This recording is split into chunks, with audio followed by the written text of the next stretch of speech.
ورحمة الله وبركاته مشاهدينا الكرام، كما وعدناكم بيوم حقل جديد. ان شاء الله موضوع حلقتنا النهارده مع الحاج يوسف. طبعا هو كان عايز يستفيد مننا او يستفسر عن السماد البلدي او روث المواشي، فهو هيتفضل الان. طبعا هيسالنا بعض الاسئله واحنا هنجاوب عليه. اتفضل يا حاج يوسف. دلوقتي يا باشمهندس سيادتك، العيال عندنا عايزين يحطوا السباخ في الارض كده على طول. يعني من ورا من ورا المؤاخذه يطلع من ورا من المواشي الزريبه على طول كده على الارض. على الارض. طبعا هنا حاج يوسف طبعا دي فاحنا عايزين ايه الراي بتاعك يعني؟ طبعا هنا كده دي غلط. طبعا المفروض ان السماد بيخش في حكايه نظام مناشر موجوده عندنا. المفروض ان احنا هندخل السماد المنشر يتنشف. طبعا احنا لو دخلنا السباخ زي ما هو كده اخضر او من ورا من الزريبه على طول او من ورا المواشي على طول، طبعا هنا هيعمل معانا فيه بذور حشائش هتنبت، طبعا هينشط معانا النيماتوده في الارض. طبعا هنا كده غلط. ماشي. طبعا احنا السماد البلدي، طبعا احنا عايزين نتكلم ازاي اللي احنا ممكن نعمل سماد بلدي في ارض كويس او سماد عضوي كويس. ماشي. طبعا احنا المفروض في منشر للارض عندي. طبعا بقوم بوضع السباخ البلدي. طبعا بجيب السباد الروث بتاع المواشي وهو طازه.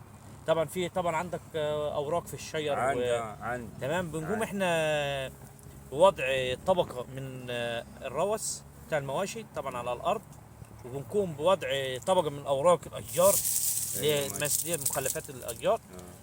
بنقوم بوضع طبقه.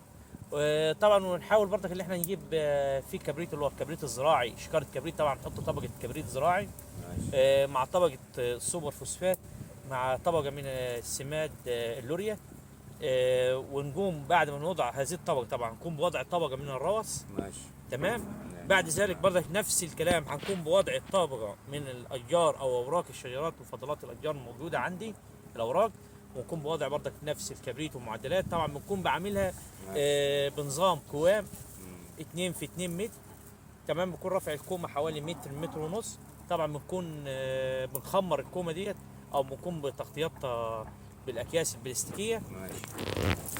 طبعا هنا عشان ايه درجه الحراره ترتفع يكون معانا عمليه تاكل للسماد البلد والسماد العضوي. طبعا هنا طبعا احنا بنجهز السماد بننزله في الفتره الشتويه للارض. تمام. ماشي. تسميد الشتوي للارض بمعدل 200 من 20 ل 22 متر مكعب سماد بلدي للارض. طبعا هنا في الحاله دي طبعا هيكون عندي سماد عضوي متحلل، طبعا خالي من بذور الحشائش، خالي من النيماتوده.